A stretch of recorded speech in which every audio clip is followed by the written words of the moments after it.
Right, so I have the easy job here. I set myself 3 main goals for the next 3 minutes or 4 that I'm going to take from this presentation. So I need to explain who is Katun, because you probably don't know. We are the new kids in the block. I do not have the dance moves of the boy band, but hopefully it will be interesting of what we're going to be presenting today. So thank you very much for being here. Thank you very much for the warm welcome in this community. And I'm going to talk about architecture and bike racing in Italy. It was just a decision I made. So I'll go through this. I promise it will make sense at one point. So welcome to Valencia. Architecture. It's a good idea to go to Valencia and see the old city center. It's all about architecture. And architecture is a thing that we learned that it's accomplished by laying bricks, one on top of each other, in an ordered fashion. And if we do it well, and if we do it long enough, in a way that we learn that it has to be done, we'll get a building, right? So you will see a lot of this, and that's a traditional way of building, and it's a traditional way of architecture. And everybody built things in a way, laying bricks, like an art, until a guy comes across and did this. And you can also see this here in Valencia, and that's innovation. And innovation is one of the things that I'm going to take home with me after this event, a part of collaboration. So innovation, we're all, I think, innovators here, and we're trying to bring new technology. This is what Katun is doing. This is what Arrow, my colleague Shaan, is doing. Innovating in the packaging area and bringing new technology to the users and to the market. So innovation is a key theme for us. I have another example, bike racing and innovation. There's very little thing about innovation about a bike since a very, very long time. But if you look at this video, there is a guy in the yellow dress losing a bike race in Italy. But this guy studied innovation and aerodynamics and decided to innovate and use the knowledge of innovation to create an unfair advantage for himself and use the aerodynamics to turn the race around and start winning the race. So this is what we're all about, innovation and using the knowledge, using science to bring innovation to market to create an unfair advantage for ourselves. So innovation is a key theme. Shaan will go into the innovation. And as I promised, I will go into explaining who Katun is. I will not go through this slide because we said all this. These are macro trends. The industry is going where it is going. We all know this. So I will not waste your time. I will rather give it to Shaan. Just a couple of words about Katun. Katun is a company that is a year older than me, 45 years old, so you do the math. We are in the printing industry since 45 years, with components to sheet fed, not in the conveyor fed or web fed like all of you guys are. And Katun decided last year to diversify and bring innovation and collaboration. And this is what I do. I lead this project in Katun. We have 9 offices in Europe. We're responsible for pre-sales and after-sales to bring that new technology to the European market. That new technology that Arrow is developing, and my colleague Shaan will explain to you in the next 10 to 15 minutes. So over to you. Thank you. So as Zoltan mentioned, innovation. That is what we've done. There's been a lot of talk here. It seems like everybody is kind of moving towards water-based pigment, and for good reason. The industry is shifting in that direction, and it's due to regulations. It's due to a number of factors. Aero Systems has been in the printing industry for almost 40 years now. As some of you here probably know my father from Aero Digital, which is an Indian company.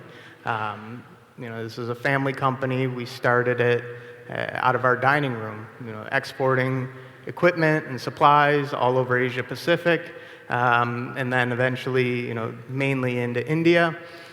And my father grew up in paper mills, learning coatings, adhesives, different applications that were not developed.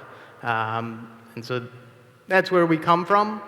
And we've always been a distributor of new technologies in the printing space into new markets. About 4 or 5 years ago, we started developing our own technologies. And that's when we started with the Duraflex technology, which some of you may be familiar with here. But that's what we're going to talk about today. I would like to dedicate this to my grandfather, who passed last month. Without him, I wouldn't be standing here. So the main point I want to touch on is water-based pigments, which I'm sure everybody here is familiar with, and why they have an impact on the environment, what we're doing with our inks, and the regulations that we're meeting and exceeding. So as you can see, I'm not going to go through all of these. There's too many to go through. But we've worked on this chemistry. We've developed these inks so that they hit all of the criteria needed for just about everywhere in the world, for flexibles, labels, corrugated. These inks will work for just about everything. So some of the benefits of the water-based pigment inks that we've worked with, they're eco-friendly. They're very simple. Glycol, pigment, that's it. No solvents, harmful chemicals. We have a lot of applications that we've been developing. Lamitube for ointment tubes, shrink sleeves, blister foil, flexible packaging. We've really been working hard to develop new applications that water-based pigment hasn't really been effective in the digital space and getting into. Obviously, pigments are low migration, so for food packaging, it's a must. But one thing that we've really prided ourselves on is that with all of these regulations that we're able to hit, with all of these applications that we're doing, the print quality is still phenomenal. 1600 by 1600 resolution with fine text down to a quarter point. Now, there are drawbacks, of course, to water-based pigment, which many of you who are working with this technology, I'm sure, have come across. The drying time is always a challenge. So we're working with a few different companies to test different drying technologies, near-infrared and carbon infrared being two of the main ones that we're working with. Color gamut has always been an issue. Currently, we are only CMYK, which limits our color gamut, but we are introducing OGV into this system as well, and will hopefully expand the color gamut beyond what's available currently. Coated materials. Obviously, everybody knows the drawbacks of water-based pigment. They absorb into the materials, especially porous materials, very easily. So we've worked on different types of coatings with our background in material coating to develop top coats that can be applied inline or offline, and then still allow these water-based pigments to sit on top of the material and dry effectively to give you, the effect you desire. All of these are Nestle and Swiss compliant ingredients. Everything is designed for food packaging. The range of products that we've developed is called the Aerojet range. Some of you may have seen it at Label Expo Brussels. We'll be at Drupa, Label Expo Chicago. We're really trying to push these products into the market because, as far as we've seen, there isn't anything like this on the market currently. Future technology that we're working on is faster web speed. So currently we're at about 50 meters per minute. We'll have 150 meter per minute unit coming later this year. We'll also have a 2-wide system, which will print up to 650 millimeters, which will be useful for flexible packaging, wallpaper, shrink sleeve, and other applications like that. And obviously white, which is a crucial component in any printing, can't jet through the heads that we're running currently. So we're looking at adding an industrial head using a piezo, which will be used for specialty inks, white inks, fluorescents, clears, and other applications that aren't currently supported.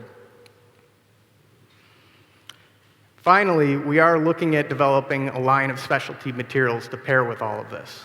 This will give customers the ability to do short runs and fast turnarounds on things like Lamitube, wallpaper, shrink sleeve, blister foil, and a whole range of flexible packaging materials, including a paper-based flexible packaging material with a water-based oxygen barrier film, which is completely decompostable and completely eco-friendly. That seems to be the name of the game moving forward, eco-friendly. How can we be sustainable? And that is what we're working to achieve. I didn't show the end of the video, so I just wanted to go back for a moment for innovation. Just click it, let it go. So you innovate and you create an unfair advantage. But you need to keep in mind that unfair advantage made by innovation only works until somebody else also innovates. So keep an eye out there, guys. Thank you. Thank you.